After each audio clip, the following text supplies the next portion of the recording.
Hello dears, welcome back to our channel Kuttanadan couple from Finland. അപ്പോൾ കുട്ടനാടൻ കപ്പിളിൻ്റെ ഇന്നത്തെ variety video എന്താണെന്ന് എല്ലാവർക്കും ഇപ്പോൾ കണ്ടപ്പോൾ തന്നെ ഊഹിച്ച് കാണുമെന്നറിയാം. എന്നാലും വെറൈറ്റി വീഡിയോ ഇന്ന് ഡ്യൂട്ടിക്ക് പോകുന്നതാണ്. അപ്പോൾ നിങ്ങളോർക്കും ഇതെന്താണ് പുതിയ ലൈറ്റിങ് കാര്യങ്ങളൊക്കെ സെറ്റ് ചെയ്തോ ഇവരെന്ന്? ഇല്ല ഡിയേഴ്സ്, എഡിറ്റിങ്ങിലെ വൈഭവങ്ങളോ ഒന്നുമല്ല. ഇത് മഞ്ഞുതുള്ളി നമ്മുടെ ക്യാമറാമാൻ്റെ ക്യാമറയിൽ ഇടിച്ച് തെറിച്ച് പറന്നു പോകുന്നതിൻ്റെ ഒരു വിഷ്വലാണ് നിങ്ങൾ കണ്ടുകൊണ്ടിരിക്കുന്നത്, ചെറുതായിട്ട് ലൈറ്റിങ്ങിന് പോകുന്ന പോലെ. അപ്പം ഇന്നത്തെ ടെമ്പറേച്ചർ എന്ന് പറയുന്നത് -10. നല്ല കോരിച്ചൊരിയുന്ന മഴയല്ല, മഞ്ഞെന്നൊക്കെ പറഞ്ഞ ഒരു ഒന്നൊന്നര മഞ്ഞ്. എൻ്റെ പൊന്നേ, വിവരിക്കാൻ പറ്റത്തില്ല, അതുപോലെ മഞ്ഞ്. അപ്പം നമ്മൾ പതുപോലെ തന്നെ ഒരു ഗ്ലാസ് ചായയൊക്കെ കുടിച്ച്, രാവിലെ ചായ കുടിച്ചിട്ട് പോകാനുള്ള സമയമുള്ളൂ. എഴുന്നേൽക്കുമ്പോൾ തന്നെ ഒരു സമയമാകുമല്ലോ, അതുകൊണ്ട് പറഞ്ഞാണ് കേട്ടോ. 6:30 കറക്റ്റ് തന്നെ 7 മണിക്ക് കയറേണ്ട ഡ്യൂട്ടിക്ക് 6:30 നമ്മൾ വീട്ടിൽ നിന്ന് ഇറങ്ങി. അപ്പോൾ നിങ്ങളോർക്കും ഇവിടെ അടുത്താണോ ജോലി ചെയ്യുന്ന സ്ഥലമെന്ന്? അല്ല ഡിയേഴ്സ്, അടുത്തല്ല, കുറച്ച് ദൂരെ തന്നെയാണ്. ബട്ട് ഇന്ന് ഇച്ചിരി മഞ്ഞും മഴയൊക്കെ ആയതുകൊണ്ട് താമസിച്ചിരി ചെല്ലാമെന്ന് വിചാരിച്ചു. പക്ഷെ നമ്മൾ ശരിക്കും 7 മണിക്ക് തന്നെ പഞ്ച് ചെയ്യണമെന്നാണ് ഉദ്ദേശിച്ചേക്കുന്നത്. നടക്കുമെന്നറിയത്തില്ല. അപ്പോൾ അതൊക്കെ അങ്ങ് മാറി നിൽക്കട്ടെ, നമുക്ക് നമ്മുടെ കാര്യത്തിലേക്ക് പോവാം. അപ്പോൾ ദേ നമ്മൾ നടന്ന് റെയിൽവേ സ്റ്റേഷനിലെത്തി. ട്രെയിനെല്ലാം കറക്റ്റ് സമയത്താണ് ഓടുന്നത്, മാറ്റങ്ങളോ കാര്യങ്ങളോ ഒന്നുമില്ല. കാരണം എന്താണെന്ന് വെച്ച് കഴിഞ്ഞാൽ ഈ മഞ്ഞ് ഓൾറെഡി ഇവിടെ എക്സ്പെക്റ്റ് ചെയ്തിരുന്നതായതുകൊണ്ടാണ്. അപ്പോൾ നമുക്ക് ഓൾറെഡി ന്യൂസിലൊക്കെ മുന്നറിയിപ്പുണ്ടായിരുന്നു, ഇന്ന് 2 മുതൽ 4 സെൻറ്റിമീറ്റർ വരെ മഞ്ഞ് പെയ്യുമെന്ന്. ഈ സെൻറ്റിമീറ്റർ കണക്കൊന്നും നമുക്കറിയത്തില്ല എത്രത്തോളം പെയ്യുമെന്ന്. എന്നാണേലും ഭയങ്കര പെട്ടപ്പെട്ട ഒടുക്കത്തെ മഞ്ഞ് ഡിയേഴ്സ്, ഒന്നും പറയാൻ വയ്യ. അപ്പോൾ ഇതാണ് നമ്മുടെ റെയിൽവേ സ്റ്റേഷൻ്റെ അവസ്ഥ. അപ്പോൾ നിങ്ങൾ സ്ലോ മോഷൻ എടുത്ത വീഡിയോ ഒന്നും അല്ല ഡിയേഴ്സ്, അത് നമ്മൾ എടുത്തപ്പോൾ അങ്ങനെ ആയിപ്പോയതാ. കാണാമല്ലോ മഞ്ഞുതുള്ളികൾ പറന്ന് നടക്കുന്നത്, ഒന്നും പറയാനില്ല. ഇനിയിപ്പോൾ അടുത്തതെന്ന് പറഞ്ഞു കഴിഞ്ഞാൽ നിങ്ങൾക്ക് നമ്മുടെ അവസ്ഥ കാണിച്ചു തരണം. മൂക്കെല്ലാം ചുവന്ന് നല്ല തക്കാളിപ്പഴം പോലായിട്ടുണ്ട്. എൻ്റെ ഇച്ഛനെ കണ്ടപ്പോൾ അവൻ തണുത്ത് വിറച്ച് കുരച്ച് നിൽക്കുകയാണ് പാവപ്പെട്ടവൻ. അപ്പോൾ നമ്മുടെ ശകടം വന്നു. ശകടത്തെ കയറുക, അടുത്ത സ്റ്റോപ്പിൽ പോയി ഇറങ്ങുക, അവിടുന്ന് പിന്നെ വേറൊരു ശകടത്തിൽ കയറുക, നമ്മൾ ജോലി സ്ഥലത്തേക്ക് കുറച്ച് നടക്കാനുണ്ട്, നടന്നെത്തുക. ഇതാണ് നമ്മുടെ രാവിലത്തെ വ്യായാമം എന്ന് പറയുന്നത്. നടക്കാൻ ഒത്തിരി ഉണ്ടല്ലോ, പിന്നെ ജിമ്മിൽ പോകേണ്ട ആവശ്യമില്ല, വ്യായാമം ഈ കൂടെ അങ്ങ് നടന്നു പൊക്കോളും. അങ്ങനെ നമ്മൾ വണ്ടിയിൽ കയറി, വണ്ടി വിട്ടു. എങ്ങും മഞ്ഞമയം. അപ്പോൾ ദേ നമ്മൾ ഇറങ്ങാനുള്ള സ്റ്റേഷനെത്തി. നമ്മളവിടെ ഇറങ്ങി. നമ്മളെന്ന് പറഞ്ഞാൽ ഞാൻ മാത്രമേ ഉള്ളൂ കേട്ടോ, വേറെ ആരുമില്ല. പിന്നെ വണ്ടിയിലുള്ള കുറേ ആൾക്കാർ. അപ്പം നോക്കിക്കേ, ഇതെന്നാ കാറ്റാന്നേ, ഒരു രക്ഷയില്ലാത്ത കാറ്റ്, വൃത്തികെട്ട കാറ്റ്. ഇനിയിപ്പം ഷടപടയെന്ന് ഓടി ഈ സ്റ്റെപ്പ് ഇറങ്ങി കഴിഞ്ഞ് കഴിഞ്ഞാൽ നടും തല്ലി വീഴും. പിന്നെ ആരും നോക്കാൻ കാണില്ല. പാവം ഞാനും ഡിച്ചു അങ്ങോട്ടും ഇങ്ങോട്ടും നോക്കിയിരിക്കണ്ടേ. അതുകൊണ്ട് ഞാൻ ഭയങ്കര സ്ലോയിലാണ് സ്റ്റെപ്പ് ഇറങ്ങുന്നത്. മുമ്പിലൊരു സൈക്കിൾ ചേട്ടൻ പോകുന്നുണ്ട്. ചേട്ടാ പതിയെ താഴെ വീണ ആരും നോക്കും ചേട്ടനെ? ആരെല്ലൊക്കെ നോക്കാൻ കാണുമായിരിക്കും അല്ലേ? അതൊക്കെ പോട്ടെ. അപ്പം ഞാൻ അവിടെ ചെന്നപ്പോഴത്തേക്കും ഡിയേഴ്സ് ട്രാം കയറാൻ വേണ്ടിയിട്ടാണ് ഈ പോക്ക്. അവിടെ ചെന്നപ്പോഴത്തേക്കും ആൾക്കാരൊക്കെ വെയിറ്റ് ചെയ്ത് നിൽക്കുകയാണ്. ഇനി ഇത് വല്ലതും വൈകുമോ എന്താണാവോ എല്ലാവരും ഇങ്ങനെ അങ്ങോട്ടും ഇങ്ങോട്ടൊക്കെ നോക്കി നിൽക്കുന്നത്? ഒരു പിടിയില്ല. എന്നാലും നമുക്ക് വെയിറ്റ് ചെയ്യാം, കാരണം ഇത് വരാണ്ട് നമുക്ക് അടുത്ത സ്ഥലത്തോട്ട് പോകാനുള്ളൊരു സെറ്റപ്പ് ആവത്തില്ലല്ലോ. അങ്ങനെ നമ്മുടെ 15-ാം നമ്പർ ട്രാം വന്നു. ഏതൊരു ചേട്ടൻ എന്നോട് പറഞ്ഞു ട്രാമ്പെന്ന് പറയരുത്. സോറി, ഞാൻ എപ്പോൾ പറഞ്ഞാലും അങ്ങനെ ആയിപ്പോവും.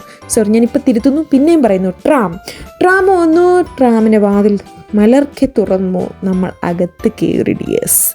അങ്ങോട്ട് നോക്കിയപ്പോൾ കുറച്ച് തിരക്കുള്ളതായിട്ട് തോന്നിയപ്പോൾ ഇങ്ങോട്ട് പോകാമെന്ന് വിചാരിച്ചു. ഇങ്ങോട്ട് പോയി ഫ്രണ്ടിൽ തന്നെ ഇരുന്നു. അതാകുമ്പോഴത്തേക്കും കുറച്ച് നടന്നാൽ മതി, പെട്ടെന്ന് നമ്മൾ എത്തുകയും ചെയ്യും. എങ്ങനെ? ഫ്രണ്ടിലിരുന്നാലേ. അങ്ങനെ പിന്നെ ഞാൻ എൻ്റെ ക്യാമറയുടെ കണ്ണുകൾ അങ്ങോട്ടേക്ക് തിരിച്ചു നിങ്ങളെ ആ സ്റ്റെപ്പ് കാണിച്ചു തരുവാണ്. ഈ കുത്തനെയുള്ള സ്റ്റെപ്പാണ് ഡിയേഴ്സ് ഞാൻ ഓടിത്തള്ളി വന്നത് എന്ന് ഞാൻ പറയുന്നില്ല, പതിയെ ഇറങ്ങി വന്നത്.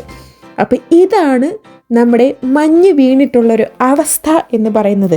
നല്ല രസമില്ലേ കാണാനായിട്ട്? നല്ല രസമൊക്കെ ഉണ്ട്, പക്ഷേ ഇതിൻ്റെ അകത്തോട്ട് നടക്കുന്ന കാര്യം ഓർക്കുമ്പോൾ ഒട്ടും രസമില്ല. അപ്പം നിങ്ങളുടെ മനസ്സിൽ തോന്നും, ഇതേ ആരെങ്കിലും ആവശ്യപ്പെട്ടോ അവിടെയൊക്കെ പോയി ജീവിക്കാൻ? നാട്ടിലെങ്ങാനും നിന്നാൽ പോരായിരുന്നോ? അത് ശരിയുള്ളൊരു കാര്യമാണ്. നല്ല ഫുഡും നല്ല കാര്യങ്ങളൊക്കെ കണ്ട് നാട്ടിൽ നിന്നാൽ മതിയായിരുന്നു. പക്ഷെ നമുക്ക് നാട്ടിൽ നിന്ന് കഴിഞ്ഞാൽ നമ്മുടെ മുമ്പോട്ടുള്ള ജീവിതം അത്ര സുഖകരമായി പോകില്ല എന്ന് തോന്നി. അതൊക്കെ അവിടെ നിൽക്കട്ടെ. അപ്പോൾ ഇതാണ് നമ്മുടെ ടിക്കറ്റ് കാണിക്കുന്ന മിഷൻ ഡിയേഴ്സ്. ട്രാമിലും ഉണ്ട് ടിക്കറ്റ് കാണിക്കുന്ന മെഷീൻ. നമ്മുടെ കയ്യിൽ ഓൾറെഡി ഫോണിലാണ് നമ്മുടെ ടിക്കറ്റ് എടുത്തേക്കുന്നത്, അതുകൊണ്ട് അത് കാണിക്കേണ്ട ആവശ്യം അവിടെ വരുന്നില്ല. ഏതെങ്കിലും ചെക്കർമാർ വരുവാണെങ്കിൽ അവരെ കാണിച്ചാൽ മതി. ടിക്കറ്റ് എടുത്തില്ലെങ്കിൽ ഫൈൻ ഉണ്ട് കേട്ടോ. അപ്പം നമ്മുടെ ട്രാം നിർത്തി നമ്മൾ അവിടുന്ന് ഇറങ്ങി. ഇങ്ങനെ മഞ്ഞ് അപ്പോഴും നല്ല വൃത്തിക്ക് പെയ്തുകൊണ്ടിരിപ്പുണ്ട്. പട്ടിക്കുട്ടൻ എന്നെ നോക്കി ചിരിച്ചു. അവനും അവൻ്റേതായ സന്തോഷം. അങ്ങനെ നമ്മുടെ ട്രാം നമ്മളെ തള്ളി മാറ്റി, നമ്മളെ പിന്നിലേക്കാക്കി, അത് മുന്നിലേക്ക് പോയി DS. അപ്പോൾ നിങ്ങൾക്ക് ട്രാം പോകുന്ന പാളം കാണണം. അപ്പം മഞ്ഞുണ്ട് കേട്ടോ, ഇവിടെ എല്ലാം മഞ്ഞ് മൂടി തന്നെ കിടക്കും. അപ്പം നിങ്ങൾക്കൊന്ന് കണ്ടോട്ടെന്ന് വിചാരിച്ചിട്ട് ഞാനൊരു വീഡിയോ ഇങ്ങനെ എടുത്തതേ ഉള്ളൂ DS. അപ്പോൾ കാറെല്ലാം നല്ല ഭയങ്കര പതിയാണ് പോകുന്നത്, എങ്ങാനും തെന്നി വീണാലോ. ഇനിയിപ്പം നമുക്ക് അപ്പുറേ റോഡ് ക്രോസ് ചെയ്തിട്ട് ആ മഞ്ഞ വെട്ടം കാണുന്നുണ്ടോ, അതിൻ്റെ എൻഡിൽ പോകണം. അവിടെയാണ് നമ്മുടെ ഇന്നത്തെ പണി എന്ന് പറയുന്നത്. അപ്പോൾ ഞാൻ പറഞ്ഞു, എൻ്റെ ശരിക്കും ഉള്ള ജോലി സ്ഥലത്തല്ല ഇന്ന് ഞാൻ പോകുന്നത്, വേറൊരു സ്ഥലത്താണ്. ഇവിടെ അപ്പോൾ അങ്ങനെ ആ ഒരു സീബ്ര ലൈനും ക്രോസ് ചെയ്ത് ഫ്രണ്ടിലേക്ക് പോകുമ്പോഴത്തേക്കും ഇനിയിപ്പം ഞാൻ കാണിക്കാൻ പോകുന്നത് എൻ്റെ മൂഞ്ചിയാണ് DS. കണ്ടോ, ആ മുഖമൊന്ന് നോക്കൂ, വെളുത്ത് അല്ല, തക്കാളി പഴം പോലെ ചുവന്നിരിക്കുന്നതായിട്ടൊക്കെ തോന്നുന്നുണ്ട്. കാരണം മഞ്ഞുതുള്ളി മൂക്കിലൊക്കെ അടിച്ചിട്ടേ ഒരു രക്ഷയില്ല. അപ്പം നിങ്ങളോർക്കും നിങ്ങൾക്ക് മൂക്കൊക്കെ ഒന്ന് കവർ ചെയ്ത് വെച്ചോട്ടെ എന്ന്. ഈ പൊട്ട കണ്ണാടി വെക്കുന്നതുകൊണ്ടേ മൂക്ക് കവർ ചെയ്യുമ്പോഴത്തേക്കും ഫുള്ള് ഫോഗ് അടിക്കും കണ്ണാടിയിൽ. അപ്പോൾ പിന്നെ ഫ്രണ്ടിലുള്ള ഒന്നും കാണത്തില്ല. കണ്ണാടി ഇല്ലാണ്ട് പിന്നെ നമുക്കൊട്ട് നടക്കാനും പറ്റത്തില്ല. ദൂരക്കാഴ്ചയുടെ കുറച്ച് പ്രശ്നമുണ്ടേ, അതുകൊണ്ടാണേ. അപ്പം അതെല്ലാം തരണം ചെയ്ത്, എന്നാലും വേണ്ട, മൂക്കൊക്കെ ഉണ്ടോയെന്ന് പോലും അറിയുന്നില്ല, അതുപോലെ തണുപ്പാണ്. കാരണം ഈ മഞ്ഞ് തുള്ളി ഇങ്ങനെ മൂക്കിൽ വീണിട്ട് അത് ഉണ്ടോയെന്ന് പോലും അറിയത്തില്ല DS, ആ ഒരു അവസ്ഥ. അപ്പം നിങ്ങൾക്ക് മനസ്സിലാവുന്നുണ്ടോയെന്ന് അറിയത്തില്ല, ഞാൻ അങ്ങനെ കാണിച്ചെന്നേ ഉള്ളൂ. അപ്പം അതെന്നാണേലും എന്തെങ്കിലും ആട്ടെ, നമ്മൾ വീഡിയോ എടുക്കണമല്ലോ, നമ്മളങ്ങനെ വീഡിയോ എടുക്കുകയാണ്. അപ്പോൾ വണ്ടികളൊക്കെ പൊയ്ക്കൊണ്ടിരിപ്പുണ്ട്. ഇതെന്താണ് ഇവർ ക്ലീനാക്കാത്തത്? ചിലപ്പോൾ ക്ലീനാക്കി വരുന്നതേ കാണത്തുള്ളായിരിക്കും, അതുകൊണ്ടായിരിക്കും. പതിയെ ക്ലീനാക്കുമായിരിക്കും അല്ലേ. നടക്കാൻ നല്ല ബുദ്ധിമുട്ടുണ്ട്, ബുദ്ധിമുട്ടുണ്ടായിരുന്നു കുട്ടികളെ. എന്നാണേലും കുഴപ്പമില്ല, നന്നായിട്ടങ്ങ് നടക്കാം. അപ്പോൾ സമയം ഏകദേശം 6:55, 7 മണിയായപ്പോഴാണ്. എനിക്ക് പഞ്ചിനില്ല, പക്ഷെ അവിടെ എഴുതി വെച്ചിട്ടുണ്ട് നമ്മൾ 7 മണിയാകുമ്പോൾ വരുമെന്ന്. കുഴപ്പമില്ല, നമ്മൾ 7 മണിയാകുമ്പം തന്നെ ബെല്ലടിച്ച് കഴിഞ്ഞാൽ നമ്മൾ ഇന്നാണ്. അവിടെ ചെന്നിട്ട് ബെല്ലടിക്കണം, എങ്കിലും അവർ വാതിൽ തുറന്നു തരുള്ളൂല്ലോ. അപ്പോൾ നമ്മൾ 7 ആകുമ്പോഴെങ്കിലും കറക്റ്റ് ബെല്ലടിച്ചാൽ ഓക്കെ, ഞാൻ 7 ആകുമ്പോൾ വന്നിട്ടുണ്ട്, എത്തുമായിരിക്കും എന്നുള്ള പ്രതീക്ഷയിൽ ഞാൻ പിന്നെയും മഞ്ഞിനെ വകഞ്ഞ് മാറ്റി നടക്കുകയാണ്. നടന്ന് ഇത് എന്നെങ്കിലും എത്തുന്ന ലക്ഷണം കാണുന്നില്ല. നിങ്ങൾക്ക് ബോറടിക്കുന്നുണ്ടോ എന്നോട് ക്ഷമിക്കണം കേട്ടോ. ഇത് മഞ്ഞ് മാത്രമേ ഉള്ളന്നേ. പിന്നെ ഫിൻലാൻഡിൽ ഡിസംബർ, ജനുവരി, ഫെബ്രുവരി ഒക്കെ ആകുമ്പോഴത്തേക്കും മഞ്ഞിൻ്റെ അഭിഷേകമായിരിക്കും. മഞ്ഞായിരിക്കും മുഴുവത്തിൽ എല്ലായിടത്തും കോണ്ടൻറ്റ് എന്ന് പറയുന്നത്. അപ്പം നമുക്കും ഇതൊക്കെ തന്നെ ഉള്ളത്. കറണ്ട് പോയി, ഇനിയിപ്പോൾ കറണ്ട് വരുമോ എന്തോ. ആദ്യമായിട്ട് ഞാൻ കറണ്ട് പോകുന്ന കാണുന്നത്. ഫിൻലാൻഡിൽ ഇതുവരെ കറണ്ട് പോയതായിട്ട് ഒരറിവില്ല. അപ്പോൾ എന്നാണല്ലോ അവിടുത്തെ കറണ്ട് പോയിട്ടുണ്ട്, അതൊരു ഹോസ്പിറ്റലാണ് കേട്ടോ. എന്താണോ കറണ്ട് പോയത്, എന്തെങ്കിലും ആട്ടെ, നമുക്ക് നമ്മൾ നടക്കുക. അത് തന്നെ, നമുക്കെങ്കിലേ പെട്ടെന്ന് 7 മണിയാകുമ്പോഴത്തേക്കും അവിടെ എത്താൻ പറ്റത്തുള്ളൂ. നടക്കുക അങ്ങോട്ട്, ഓടുക അങ്ങോട്ട്, ചാടുക അങ്ങോട്ട്. ഓടാൻ പറ്റത്തില്ല DS. ഞാൻ ട്രൈ ചെയ്ത് കുറച്ച് ഓടിയാലോ എന്ന്, പക്ഷേ ആണെന്നുണ്ടെങ്കിൽ തിന്നുന്നുണ്ടായിരുന്നു. അപ്പം ഈ മഞ്ഞെന്ന് പറഞ്ഞു കഴിഞ്ഞാൽ മഞ്ഞ് മാത്രമല്ല, മഞ്ഞ് തുള്ളി പെയ്തിട്ട് അതങ്ങ് വെറ്റാവുകയാണ്, മനസ്സിലായോ? മഞ്ഞും മഴയും എല്ലാം കൂടെ, മഴയല്ല എന്താ പറയുക, ആ മഞ്ഞ് തുള്ളി കുറച്ച് നനവുള്ളതാണ്. അത്ര എനിക്കിപ്പോൾ പറഞ്ഞു തരാൻ അറിയുള്ളൂ. ഞാൻ ഒത്തിരി വർഷമൊന്നും ആയില്ലല്ലോ, അപ്പം എനിക്കറിയാമെന്നല്ലേ പറയാൻ പറ്റുള്ളൂ. അപ്പോൾ എനിക്ക് മനസ്സിലായത് അങ്ങനെയാണ്. കാരണം അത് വീണ അപ്പം തന്നെ നനഞ്ഞു പോവാണ്. അത് അവിടെ ഒത്തിരി ആയിട്ട് അങ്ങനെ നിൽക്കുന്നില്ല. പിന്നെ കുറച്ചൊക്കെ നിൽക്കുന്നുണ്ട് കേട്ടോ, എല്ലാ ഇതും അല്ല പറഞ്ഞത്. അപ്പോൾ ഞാൻ ഈ വീഡിയോ എടുക്കുന്ന ഒരു ഇതിൽ ഞാൻ ഗ്ലൗസ് ഇടാൻ മറന്നുപോയി. ഇപ്പം ഗ്ലൗസ് ഇട്ടതാണ് നിങ്ങളെ കണ്ടത്. അപ്പോൾ ക്യാമറയിലേക്ക് മഞ്ഞ് അടിച്ച് പെയ്തുകൊണ്ടേ ഇരിപ്പുണ്ട്. കാരണം കാറ്റുണ്ടായിരുന്നു, ഈ ഒരു വശത്ത് നല്ല രീതിക്ക് കാറ്റുണ്ടായിരുന്നു. നമ്മുടെ കറണ്ട് വന്നു, DS കറണ്ട് വന്നു എല്ലായിടത്തും. എന്നാലും നമ്മുടെ പണിസ്ഥലത്ത് കറണ്ട് ഇല്ലല്ലോ. എല്ലാവരും ഉറക്കമായിരിക്കും, അതുകൊണ്ടായിരിക്കും. എന്നാണല്ലോ അതെന്തിരുവട്ടെ.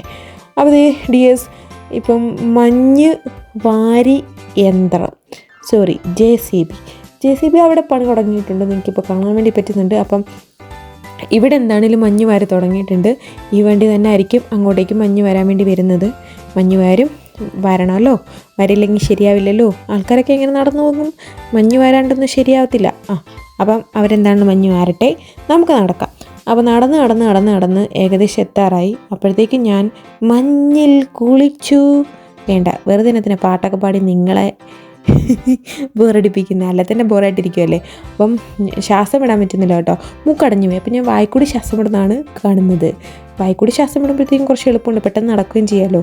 അപ്പം നിങ്ങൾക്ക് കണ്ടോ എൻ്റെ സ്പെക്സിൽ കാണാൻ പറ്റുന്നില്ല നനഞ്ഞിരിക്കുന്നത്. അപ്പോൾ അതാണ് ഞാൻ പറഞ്ഞത്, വീണടിച്ച് അപ്പോൾ തന്നെ നനഞ്ഞു പോവുക, അതാണ് ഈ മഞ്ഞെന്ന് പറയുന്നത്. രാവിലെ കാവടള്ളി പോവുകയാണ്, എന്താകുമോ എന്തോ. ഇപ്പം നമ്മൾ എന്താണേലും 7 മണിക്ക് മുമ്പേ അവിടെ എത്താനുള്ള എല്ലാ സാഹചര്യവും ഉണ്ട്. കാരണം നമ്മൾ അധികം സമയം എടുത്തില്ല. ഞാൻ പെട്ടെന്നാണ് നടക്കുന്നത്, വീഡിയോ എടുക്കുന്നതും പെട്ടെന്നാണ്, നടക്കുന്നതും പെട്ടെന്നാണ്. അങ്ങനെ നമ്മൾ ബെല്ലടിച്ചു. അപ്പം സമയം 6:59. നമ്മൾ കറക്റ്റ് 7 ആകുമ്പോഴത്തേക്കും നമ്മുടെ വർക്ക് ചെയ്യുന്ന ഒസാസ്തോയിലെത്തും. ഒസാസ്തോന്ന് ഫ്ലോറിൽ. ആ സന്തോഷം നോക്ക്, നമ്മൾ എത്തിയിരിക്കുന്നു കറക്റ്റ് സമയത്ത്. ഇനിയിപ്പം നമ്മൾ പാസ്വേഡ് അടിച്ച് വാതിൽ തുറന്ന് അകത്ത് കയറുക, അതാണ് നെക്സ്റ്റ്.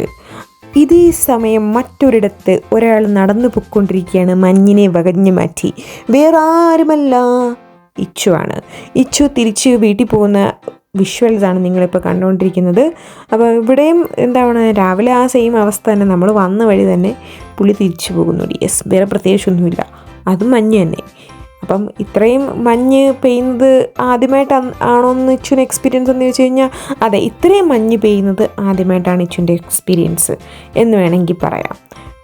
കാരണം ഇതിക്ക് മുമ്പ് ഒരു മഞ്ഞ് പെയ്ച്ചുണ്ടായിരുന്നു, അതൊരു 9 മണി പരുവത്തിലായിരുന്നു.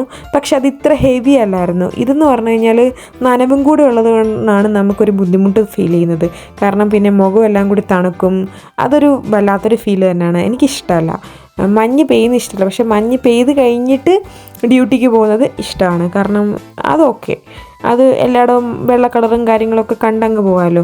പക്ഷെ മഞ്ഞ് പെയ്തുകൊണ്ടിരിക്കുമ്പം നമ്മൾ പുറത്തു പോകുന്ന പോലും എനിക്കിഷ്ടമല്ല. പക്ഷെ അത് ഇഷ്ടപ്പെടുന്നവരും കാണും കേട്ടോ. ഇഷ്ടമാണോ എന്ന് ചോദിച്ചാൽ ഇച്ചുവിന് ഇഷ്ടമാണ്.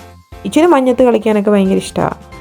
കണ്ട പാവം ചെരുപ്പൊക്കെ മഞ്ഞിൽ കുളിച്ച് തരിതരിയായ മഞ്ഞ്. അപ്പോൾ ഇതാണ് നമ്മുടെ ബിൽഡിങ്ങിൻ്റെ അവിടെ എത്തി. കേസ് ഇനിയിപ്പം ഇച്ചു പെട്ടെന്ന് തന്നെ അകത്ത് കയറും. ഞാനാണെങ്കിൽ വർക്ക് പ്ലേസിലും എത്തി, കുഴപ്പമില്ല. ഇനിയിപ്പം മഞ്ഞ് പെയ്തോട്ടെ, ഇനിയിപ്പോൾ എത്ര വേണേലും മഞ്ഞ് പെയ്തോട്ടെ, ആർക്കും ഒരു ബുദ്ധിമുട്ടുമില്ല. നമുക്ക് രണ്ടുപേർക്കും. ഇനിയുള്ള ആൾക്കാർ പുറത്തിറങ്ങുന്നവർക്ക് ബുദ്ധിമുട്ടുണ്ട്, അത് അവർ ബുദ്ധിമുട്ട് എന്താണേലും അവർക്കുണ്ടാകുമല്ലോ, അവർ പുറത്താണല്ലോ. അതുകൊണ്ട് നമ്മളകത്തായതുകൊണ്ട് നമുക്ക് ബുദ്ധിമുട്ടില്ല.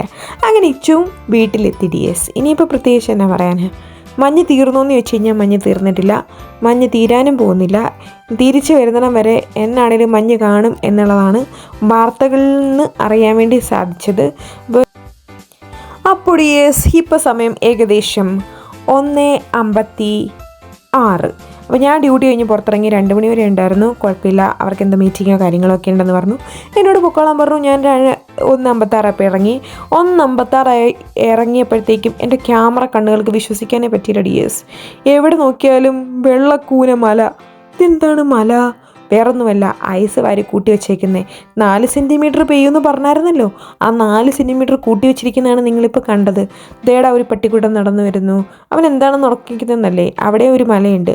അവൻ ഓർക്കുക, ഇന്നലെ പോയപ്പോൾ ഞാൻ ഈ മല കണ്ടില്ലല്ലോ, ഇതന്നെ പ്രത്യേകിച്ചൊരു മല. ഇപ്പോൾ അവനവൻ്റെ സന്തോഷം നോക്കി നിന്ന് തീർക്കട്ടെ, നമുക്ക് നടക്കാം. നടക്കുമ്പോൾ വേറൊന്നുമല്ല ഡിയേഴ്സ്, കുറേ കാറുകൾ അവിടെ വഴിയരികിൽ പാർക്ക് ചെയ്തിട്ടിട്ടുണ്ട്. അതിൻ്റെ പുറത്തെല്ലാം മഞ്ഞുണ്ട്. ഇതൊക്കെ ഇപ്പം എങ്ങാണ്ട് കൊണ്ട് പാർക്ക് ചെയ്തേക്കുന്നത്, കാരണം ഒത്തിരി മഞ്ഞ് കാണുന്നില്ലല്ലോ. ഒത്തിരി മഞ്ഞ് ഉള്ള കാറാണെങ്കിൽ അത് കുറേ നേരമായിട്ട് പാർക്ക് ചെയ്തിരിക്കുന്നത്. എന്താണെങ്കിലും സൂര്യൻ ഉണ്ടോ എന്ന് ചോദിച്ചു കഴിഞ്ഞാൽ സൂര്യനുണ്ട്, ഇല്ലേ എന്ന് ചോദിച്ചു കഴിഞ്ഞാൽ ഇല്ല. കണ്ട, ഇത്രയാണ് ഇന്ന് രാവിലെ കോരി വെച്ചിരിക്കുന്ന മഞ്ഞ്. അങ്ങോട്ട് പോയപ്പോഴത്തേക്കും ഈ അവസ്ഥയല്ലായിരുന്നല്ലോ. ഈ വഴി കൂടെ തന്നെയാണ് ഞാൻ അങ്ങോട്ടേക്ക് പോയത്, പക്ഷേ ഈ അവസ്ഥ അല്ലായിരുന്നല്ലോ ഡിയേഴ്സ്. ഇതിലും ശോചനീക അവസ്ഥയായിരുന്നു. ശരിയാണോ എന്തോ, പത്തറ്റിക് കണ്ടീഷൻ ആയിരുന്നു. അപ്പം ഇപ്പം എന്നാണെങ്കിലും ഇത്രയും ക്ലീൻ ആക്കിയിട്ടുണ്ട്. അവിടെ എന്തൊക്കെയോ പണി നടക്കുന്നുണ്ട്. മഞ്ഞ് പെയ്യുന്നെന്ന് പറഞ്ഞിട്ട് പണി നടക്കാതിരിക്കാൻ പറ്റില്ലല്ലോ. അന്നമാണല്ലോ നമ്മൾ പണിക്ക് വേണമല്ലോ. അപ്പം എല്ലാവരും പണിക്ക് പോട്ടെ. പണിക്ക് പൊയ്ക്കൊണ്ടിരിക്കുന്നുണ്ട്. അങ്ങ് ദൂരെ കാണുന്ന മലകൾ കണ്ടോ, അവിടെ നിറയും ഫോഗായിരുന്നു. അപ്പോൾ അത് കണ്ടപ്പോൾ എനിക്ക് തോന്നി കോടാമഞ്ഞിൽ ഓഹോ പാട്ടൊക്കെ പാടണമെന്ന്. പിന്നെ എൻ്റെ പാട്ട് നല്ല വൃത്തിയില്ലാത്തതുകൊണ്ടും പാടാൻ അറിയാത്തതുകൊണ്ടും ഞാൻ ആ ദൗത്യത്തിൽ നിന്ന് മാറി. യെസ്, നിങ്ങൾ വെറുതെ അതിനെ പേടിക്കുന്നത്. അപ്പം എങ്ങ് നോക്കിയാലും മഞ്ഞ് കൂമ്പാരം കാണാൻ വേണ്ടി പറ്റും. ഇപ്പം നിങ്ങൾ കാണുന്നത് ഒരു ഹോസ്പിറ്റലാണ് കേട്ടോ. ഒരു ഹോസ്പിറ്റലാണെന്ന് കണ്ടാൽ പറയുമോ എന്ന് ചോദിച്ചു കഴിഞ്ഞാൽ കണ്ടാൽ പറയത്തില്ല. ഞാൻ തന്നെ ഇവിടെ വർക്കിന് വന്നിട്ട് കുറച്ച് ദിവസങ്ങൾക്ക് ശേഷമാണ് അറിഞ്ഞത് ഇതൊരു ഹോസ്പിറ്റലാണെന്ന്. അവിടെ അങ്ങനെ ബോർഡോ കാര്യങ്ങളോ ഒന്നും ഞാൻ കണ്ടില്ല DS, സത്യം പറഞ്ഞു കഴിഞ്ഞാൽ ഞാൻ കണ്ടില്ല. അപ്പം ഇതൊരു ഹോസ്പിറ്റൽ, ഇതിൻ്റെ അപ്പുറമുള്ള ഹോസ്പിറ്റൽ, ഇതെല്ലാം ഹോസ്പിറ്റൽ. മഞ്ഞുമലകളെ താണ്ടി നമ്മളിതാ മുമ്പോട്ടേക്ക് ട്രാമിൽ കയറാൻ വേണ്ടി പൊയ്ക്കൊണ്ടിരിക്കുകയാണ് DS. അപ്പോൾ ട്രാം എത്ര മണിക്കാണെന്ന് ചോദിച്ചു കഴിഞ്ഞാൽ 2 മണിക്ക് മതി, നമ്മളെത്തും. നമ്മൾ 5 മിനിറ്റ് കൊണ്ട് രാവിലെ എത്തിയെങ്കിൽ ഉച്ച കഴിഞ്ഞ് നമ്മൾ 4 മിനിറ്റ് കൊണ്ട് എത്തും. കാരണം ഇത് ഇറക്കമായതുകൊണ്ട് കുറച്ച് എളുപ്പമാണ് പോകാനായിട്ട്. അപ്പം നന്നായിട്ട് ചെരുപ്പ് തെന്നുന്നുണ്ടായിരുന്നു. അപ്പം കേട്ടോ ഒന്ന് ചെറുതായിട്ടൊന്ന് തെന്നി വീണില്ല എന്നാണേലും. കാരണം ഈ മഞ്ഞ് വരുന്ന ആ വണ്ടി വന്നിട്ട് വാരിക്കഴിഞ്ഞപ്പോഴത്തേക്കും നല്ല ഒരു തെന്നൽ പോലെ ആയിപ്പോയി, മഞ്ഞ് മുഴുവത്തി മാറ്റിയിട്ടേ. പിന്നെ ആ പാറക്കല്ലും പോട്ടെ, മെറ്റിലൊക്കെ ഉണ്ടെങ്കിൽ പോലും നമുക്ക് ഇതാക്കാൻ പറ്റില്ല. അങ്ങനെ നമ്മൾ ട്രാമിൽ കയറിയപ്പം ഇതാണ് നമ്മുടെ ട്രാമിലുള്ള കാഴ്ചകൾ. എന്ത് രസമല്ലേ വീടുകളൊക്കെ കാണാനുള്ള DS. ആഗ്രഹമുണ്ട് ഒരു വീടൊക്കെ ഇവിടെ ഇങ്ങനെ വാങ്ങിച്ച് ഇവിടെ ഇങ്ങനെ താമസിക്കണമെന്ന്. നടക്കുമോ എന്തോ, നടക്കുമ്പോൾ നടക്കട്ടെ. നല്ല രസമില്ല, എനിക്കിഷ്ടപ്പെട്ടു. എനിക്കെപ്പോഴും ഈ ഒരു സ്ഥലം എത്തുമ്പോഴത്തേക്കും ഭയങ്കര ഇഷ്ടമാണ് ഈ വീഡിയോ എടുക്കാനും കണ്ടിരിക്കാനും. നമ്മുടെ ആപ്പിൾ മരവും ചെറിയും കാര്യങ്ങളും എല്ലാം, ആ മരങ്ങളൊക്കെയാണ് കേട്ടോ അവരുടെ വീടിൻ്റെ ഫ്രണ്ടുകളിൽ നിൽക്കുന്നത്. പിന്നെ ചെറിയൊരു തോടുണ്ട്, എന്തോ ഒരു പ്രത്യേക ഭംഗിയാണത് കാണാനായിട്ട്. എനിക്കറിയത്തില്ല, എനിക്ക് ഭയങ്കര ഇഷ്ടമാണ്, അത്രേ ഉള്ളൂ. അപ്പം ഞാൻ ഓർത്ത് നിങ്ങളെയും കൂടി കാണിക്കാമെന്ന്. നിങ്ങൾക്കും ഇഷ്ടമല്ലേ DS? അങ്ങനെ നമ്മുടെ വണ്ടി അടുത്ത സ്റ്റേഷനിൽ നിന്നു. അത് കഴിഞ്ഞ് അവിടെ എത്തിക്കഴിഞ്ഞപ്പോഴത്തേക്കും പിന്നെയും ഒരു കാടിൻ്റെ വശത്തേക്കാണ് പോകുന്നത്. ഇത് മുഴുവൻ പൈൻ ഫോറസ്റ്റ് ആണ്, ഇത് സെമിത്തേരിയാണ് DS. അപ്പം നിങ്ങളെ കാണിക്കാൻ വേണ്ടി ഞാൻ സൂം ചെയ്തതാണ്, പക്ഷേ അത് നിങ്ങൾക്ക് കാണാൻ പറ്റിയിട്ടുണ്ടോ എന്ന് എനിക്കറിയത്തില്ല. ഇത് സെമിത്തേരിയാണ്. സെമിത്തേരി കഴിഞ്ഞ് നമ്മുടെ ട്രാം പിന്നെ അതിനെ തള്ളി മാറ്റിക്കൊണ്ട് ഫ്രണ്ടിലേക്ക് പിന്നെയും കുതിക്കുകയാണ്. നമുക്ക് വീട്ടിൽ പോകണമല്ലോ, വീട്ടിൽ ചെന്ന് ഫുഡ് കഴിക്കണം, വിശക്കുന്നു മടുത്ത്. അയ്യോ, അങ്ങനത്തെ ഇത് നമ്മുടെ കാടാണ് കേട്ടോ. ഇത് എന്ത് കാടാന്ന് ചോദിച്ചു കഴിഞ്ഞാൽ പൈൻ കാട്. അപ്പോൾ ഇതിൻ്റെ ഇടയ്ക്ക് കൂടെ ഒക്കെ അരുവികൾ ഒഴുകുന്നുണ്ട്. അത് വേറൊന്നുമല്ല, ഈ മഞ്ഞ് കൂട്ടിയിട്ടിട്ട് ഇവിടെ കൂട്ടിയിടാൻ സ്ഥലമുണ്ട്. അപ്പോൾ അതിൻ്റെ അകത്തുനിന്ന് ഉരുകി ഇറങ്ങുന്ന മഞ്ഞ് പോകുന്ന സ്ഥലമാണ്. ഇത് നമ്മുടെ കനൽമക്കി റെയിൽവേ സ്റ്റേഷൻ. അപ്പോൾ ഇതാണ് നമ്മുടെ റെയിൽവേ സ്റ്റേഷൻ്റെ അവസ്ഥ. നല്ല രസമില്ല കാണാനായിട്ട്, എന്തോ ഒരു ഭംഗിയല്ലേ, നല്ല രസമുണ്ട് കാണാനായിട്ട്. നിങ്ങൾക്കും രസമായിട്ട് തോന്നിയിട്ടുണ്ടോ? ഉണ്ടെങ്കിൽ കമൻറ്റ് ചെയ്യാൻ മറക്കരുതേ. അപ്പോൾ ഇന്നത്തെ വീഡിയോ ഇത്രയൊക്കെയുള്ള DS. ഇതായിരുന്നു ഇന്നത്തെ വിശേഷം എന്ന് പറഞ്ഞു കഴിഞ്ഞാൽ മഞ്ഞിൽ കുളിച്ചൊരു ദിവസം. അപ്പം ഞാൻ പാട്ട് പാടുന്നില്ലെന്ന് ഞാൻ ഓൾറെഡി പറഞ്ഞല്ലോ. അപ്പോൾ ഇത്രയേ ഉള്ളൂ DS. Thanks for watching my video. കുട്ടനാടൻ കപ്പിളിൻ്റെ വീഡിയോ വാച്ച് ചെയ്ത് എല്ലാവർക്കും ഒത്തിരി നന്ദി. ഇനി ഒരു വീഡിയോ ആയിട്ട് കാണാമേ. അപ്പോൾ ബൈ DS. നിങ്ങൾക്ക് ഇഷ്ടപ്പെട്ട കമൻറ്റ് ചെയ്യാൻ മറക്കരുതേ. എന്തുണ്ടെങ്കിലും കമൻറ്റിൽ അറിയിക്കുക.